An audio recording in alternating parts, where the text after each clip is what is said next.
Phoenix Audio presents Alvin Journeyman by Orson Scott Card.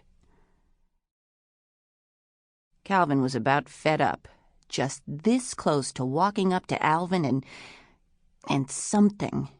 Punching him in the nose, maybe. Only he tried that afore, and Alvin just caught him by the wrist and gripped him with those damn blacksmith muscles, and he says, "Calvin, you know I could always throw you. Do we have to do this now?"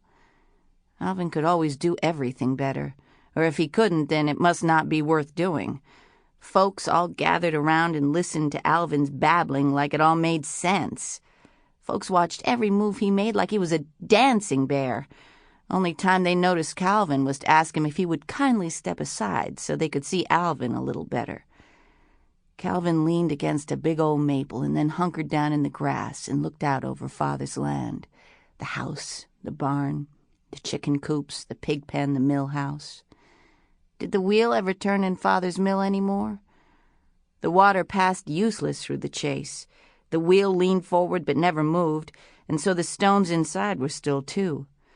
Might as well have left the huge millstone in the mountain as to bring it down here to stand useless while big brother Alvin filled these poor people's minds with hopeless hopes. Alvin was grinding them up as surely as if he had put their heads between the stones. Grinding them up, turning them to flour, which Alvin himself would bake into bread and eat up for supper.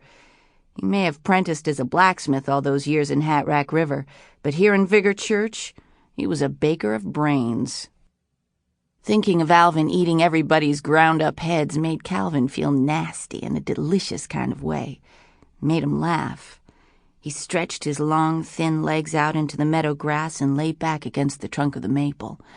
A bug was scampering along the skin of his leg, up under his trousers, but he didn't bother to reach down and pull it out, or even to shake his leg to get it off.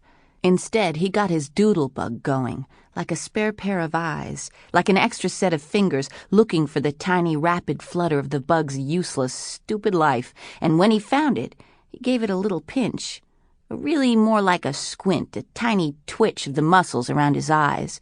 But that was all it took, just that little pinch, and then the bug wasn't moving no more. Some days, little bug, it just don't pay to get up in the morning. "That must be some funny story," said a voice. Calvin fairly jumped out of his skin. It was a bald fellow, old and in buckskins. Calvin knew him, of course. A far traveler and a sometime visitor named Tail Swapper. Another one who thought the world began with God and ended with Alvin. Calvin looked him up and down.